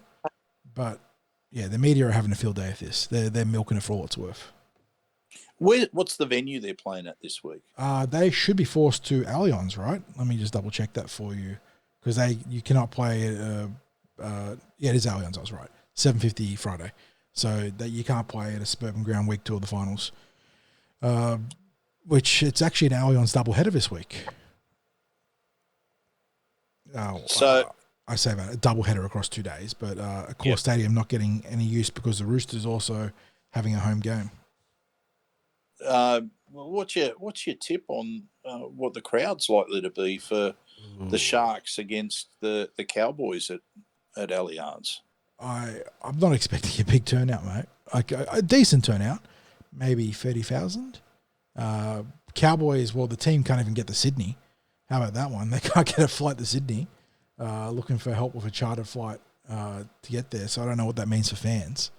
But Cowboys, like, their fans will travel, don't get me wrong, but they're, not the biggest club in terms of their membership fans, because of they're very fierce and loyal fans.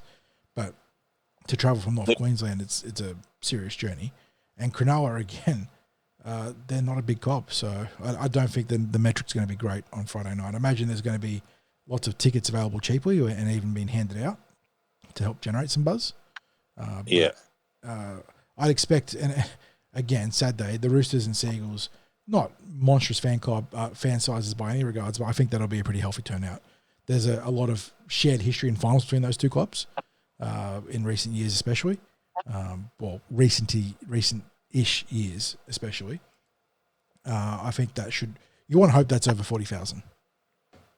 Yeah, look, I think there will be a healthy crowd as well for that game. The Roosters fans have actually turned out in force to the new stadium this year, and I think that does speak towards having a venue that is brand new like that. That again, we'll go back to what you were saying last night. Build it, and they will come. Yep. And I think that's been the case for Roosters supporters who have actually turned up to watch their team live, as I said, in big numbers. So, but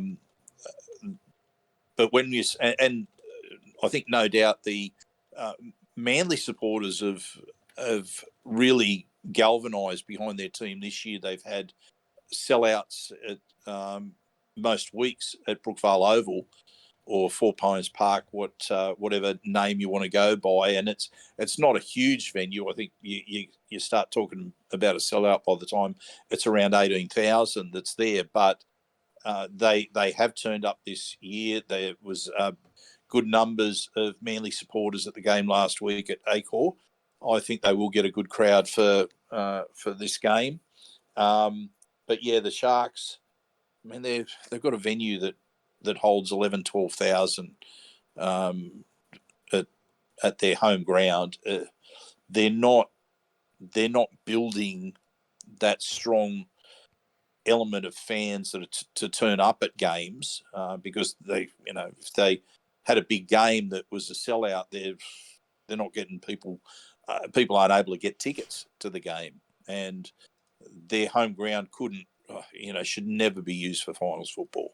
No, because of that. So, but when they're playing a regional team, as you said, that's had issues, even having to charter a plane down because the couple of plane scheduled flights that were there have been tickets pretty much been taken up by supporters who are travelling down, which is, and again, there's a whole issue around the price gouging that seems to be happening with regional flight with local flights because of the lots of airlines doing shady things. Never. What are you talking about? So anyway, mate, before we get into our tips for the two matches, just quickly, we didn't get a chance last week with an update for Josh Addo-Carr with the second sample being found positive. It now comes down to what his future is at the Bulldogs. Yeah. Did you catch Phil Good on 100% footy? No, I didn't. Pretty brusque. I don't think it bodes well. He was neutral in his words, but the demeanour sort of spoke towards maybe not a happy outcome for Addo-Carr. The whole process, so often, the deception, the cover-up is worse than the crime itself. And I'm not going to tell you that driving under the influence is a good thing to do, although cocaine as opposed to alcohol and even marijuana is probably less potential danger. But the fact that he has lied to the club and Phil Gould has come out and made statements on the, predicated on believing his player it's he would be he being Phil Gould would not be happy about that. And the fact that the Dogs have some roster spots that they would probably like to address as opposed to outside backs, where I think they've actually done a pretty good job cobbling together a good back line. Although they are losing Will Skelton too. That is worth, Gerald. Will is the Union cousin. They are losing him to the Tigers. I still think that they've got, is it Mizuno down in our reserve grade, who's a pretty handy young winger there. So that they've got a back line that can function without Josh Addo-Carr. In fact, that back line has functioned most of the season without Josh Addo-Carr because he has been perpetually injured. So he suddenly looks very cuttable. And with other players being on the market and being feeling needs they have in the forward pack and whatnot, my gut feeling is I'd be surprised if he stays a Bulldog. So will there be clubs that queue up for Josh Addo-Carr? I mean, my thought is yes, clubs will. Yeah, there will be. Pick him up. I don't know if it's the I can fix him energy or just like, he's still a pretty good player on the wing. There will be clubs that there's no way he washes out of the NRL on the back of this, even if the entire process wasn't a good look for him. Because again, the cover up is often worse than the crime, and there'll be clubs that will say, don't want a part of that. I also think there'll be clubs that say there's an opportunity for a deal here to get some value. I don't know if the Parramatta Eels is going to be part of that. We got a new coach who's made a very strident emphasis on culture. So I don't know if Parramatta Eels and their need for a back will override or trump Jason Ryles talking about culture. But the Addo-Carr's got ties to Melbourne Storm, so I'm not going to rule it out. But I feel like there'll probably be other clubs that'll be more opportunistic than Parramatta right now. Yeah, look, I think it also comes down to what coin is available to throw at a player like Josh Addo-Carr. There'd be clubs out there that,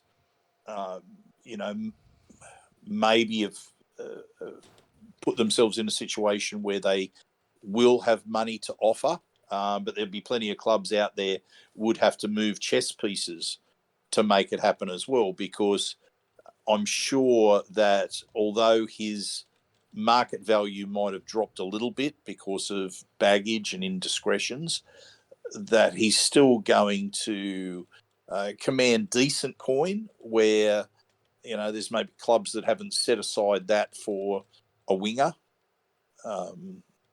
Whether it's the Eels, my gut reaction says no. I'd be thinking that they've looked at him in the past as an option and have decided not to. The only way that I'm thinking that it's different is how Ryles might feel with a player that he's got some familiarity with. So let's very quickly wrap things up, John, with our tips for the finals matches this week. So what's your thinking on the first match? Yeah, Sharks hosting the Cowboys. This one, I think both games are close. But that weight of history, I think the Cowboys have a bit of momentum. I think they've also got the guys that can make the plays to maybe not get them through the game after this, but at least week 2 of the finals. Val Holmes and that phenomenal field goal boot that he has is such a key point of difference for a game like this. And it does feel like the script is there to be written for the Cowboys to break Cronulla's heart in the finals via a former player in Val Holmes once again. So I will go with the Cowboys here. If Cronulla win, it will be a huge mental monkey that they get off their back. But they also, you win and you're running into a buzzsaw next week regardless, because you're taking on the Penrith Panthers, I believe, out of this bracket. So it's you win and maybe it's not much of a win anyway. Well, look, if the Sharks get this, it will be a huge statement game from them, because everything points towards the Cowboys getting the chocolates in this one. Look, they were far from their best last week against the Knights, a long way from it. And as you said, Ponga could have literally stolen that game on his own, but he didn't. I think the Cowboys come out of it learning some lessons about what they need to produce in a finals match, because the Knights, with so much revolving around Ponga, were literally on the cusp of causing an upset up there in North Queensland. If ever the Sharks are going to be fired up for a finals game, this is surely it. Yeah. But I think the Cowboys get it done, and I think they get it done reasonably well. I suspect that's maybe as far as they're going to go in terms of the finals. But, yeah, they get the job done. Okay, mate, the second match. What's your thoughts? I think Roosters are probably favoured, but I don't know. Like, Manly, they got a little bit of a sneaky upset in them, I think. So, Tom Trbojevic, it's not just the shoulder. I know he's getting needled up for that shoulder. He does feel like he's playing at maybe 50% capacity right now. That is a huge detriment to Manly because of how good Tommy is. But they've just they've got players that if they're turned on, like switched on, Kua, Talau was great for him, by the way, against the Bulldogs. He was a good budget pickup for them. Brooks looked fine in his first finals game. He wasn't overawed by the occasion. DC is a vet in that regard. But Paseka was great. And Ola Kawadu was awesome in that battle with Viliame Kikau. That was two titans going at it on the field there. So maybe Manly can do it. I don't know. Like, that Roosters team is still very good, very talented. But there's a bit of momentum there for the Seagulls. And momentum at this time of year can take you that extra game, I think. So maybe I'll spring for the two away teams to win this week. John, I just feel like the Roosters are busted. I think they've done reasonably well this season, and people might scoff at that because they have a roster which says that they have to be doing this well every year. Like, anything less than this is underachieving. But they've had their injury issues during the season. They've got major injury issues right now. You're definitely talking about Keary playing busted. Yeah. And things just didn't work for them last week. And I think physically and mentally they would have been damaged by that game against the Panthers. That was a real big game for them because they would have thought they were a sniff of a chance last week because the Panthers had not been playing well.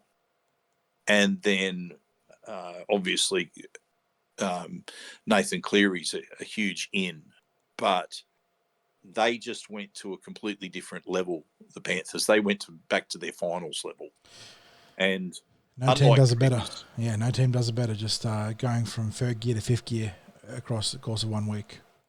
Well, I thought this year more than ever that they found that extra gear because there's been times in previous years where you've gone, well, look, when does their intensity drop? They'd be playing finals football in March. And you go, where do you go from here if you're playing like this at the start of the season? This year, because they played so much of the season without Cleary, you look at it and you go, you know what, they're vulnerable. And they're maybe even mentally vulnerable. But then, yeah, it's like maybe it wasn't just the big name players like that lifted last week. Like Tungor played probably his best game of the season. Yeah, last week. Maybe you almost have to lay some of the blame at the feet of Mitchell Moses for helping someone like Jerome Luai find another level at State of Origin. Because between the Cleary injury and then that Origin series, Luai, I think, look, I'm not sure how well he's going to track at the Tigers. I think he's still going to have good games because he's talented. But and they're also going to be asking to play halfback as opposed to 5'8", which is completely different kettle of fish. But Luai has been very impressive this year, like very impressive. And thanks, Mitch, I suppose.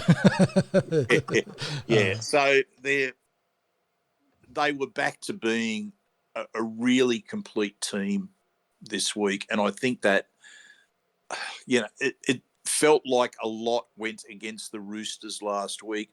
The Panthers being as good as they were, the Roosters with players that were most apparently busted out there.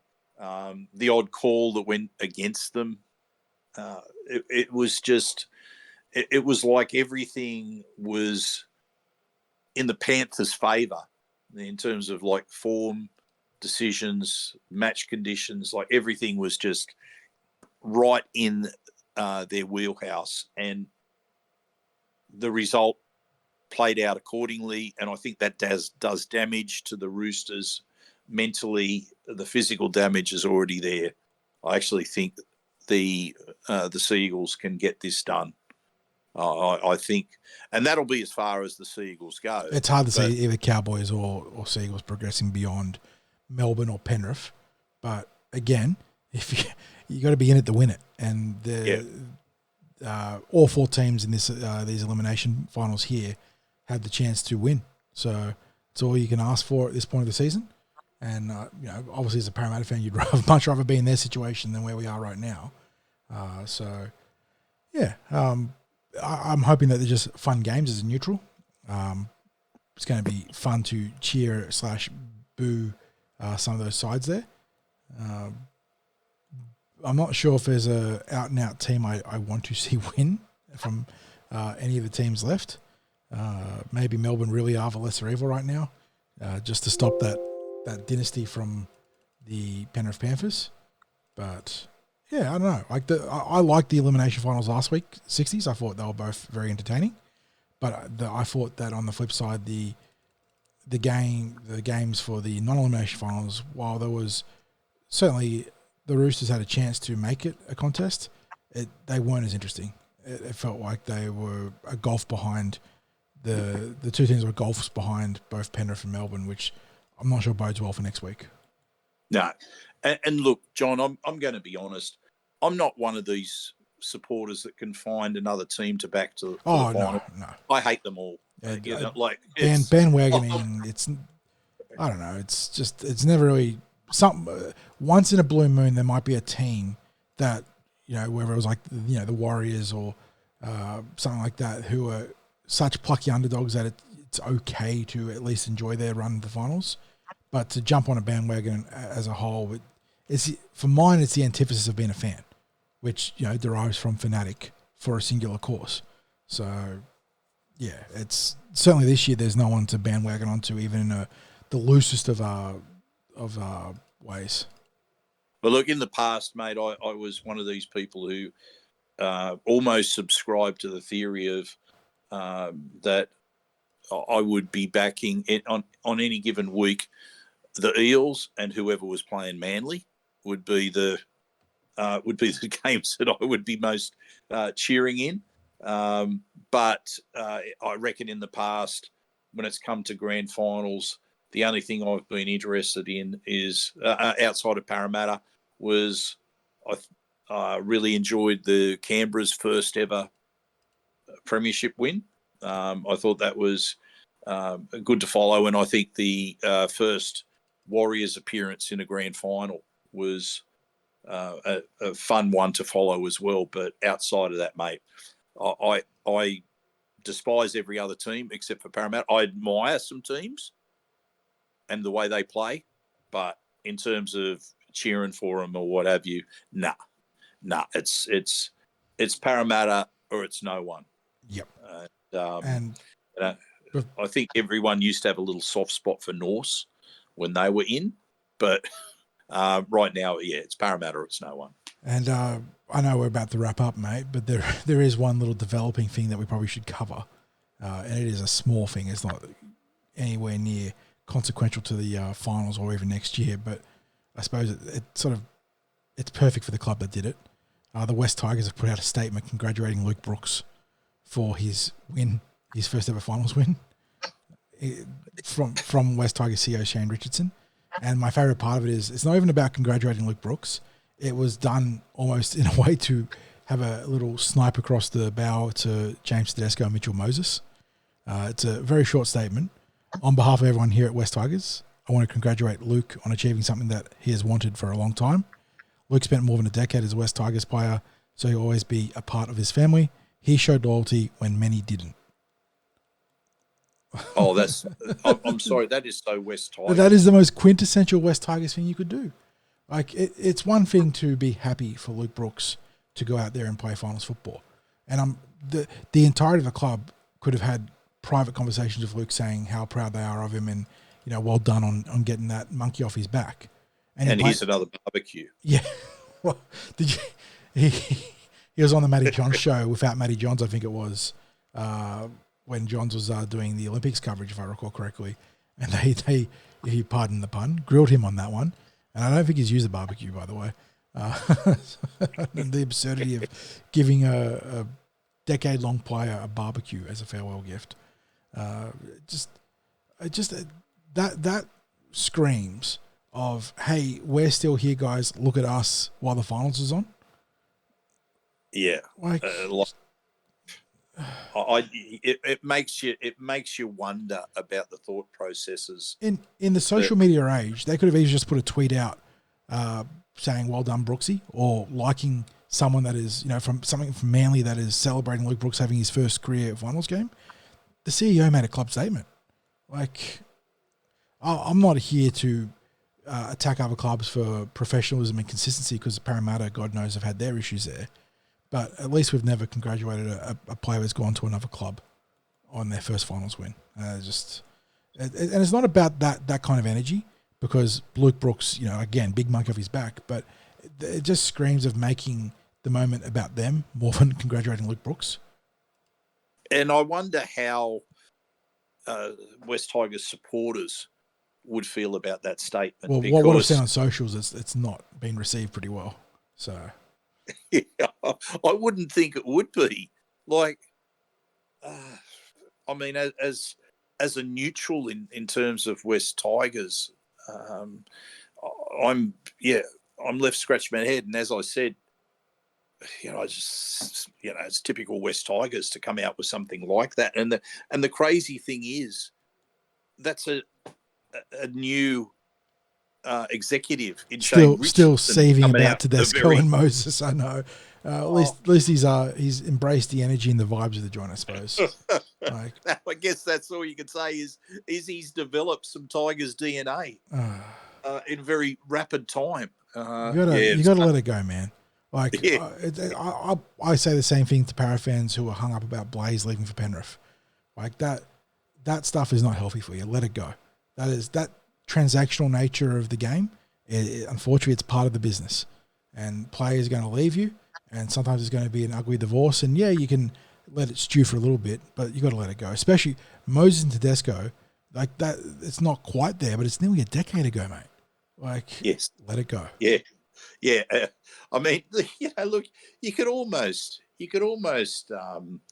accept, them putting out a little bit of congratulations to him, but yeah, that shot about him. A tweet that says well done, okay, like that is the right thing to do.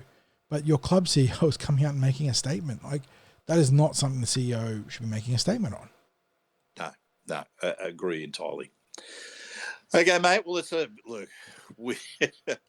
it should come as no surprise that this has been another epic episode, but we are trying to cover as much as we can in condensing to the preview and the news into one podcast. And if you've stuck to the end of this in one listening session, our thanks to you. You're doing well. There might be plenty of listeners who do this in a couple of bites of listening, but thank you to everyone who are listening to this podcast. Thank you to our sponsors, Star Partners Real Estate, Auburn, Narellan, and Parramatta. Thank you to you, John, for being available to record this podcast, and another fine piece of work that you've done, and especially last night, mate, with the way that you were able to compile those sound bites from Jason Ryle's interview. That was a superb job, and being able to publish that post so quickly, that podcast last night, I should say, so quickly after we recorded it was a great job. And we've got that NRLW match this week, so get behind the girls. And as I always say, go you mighty Eels.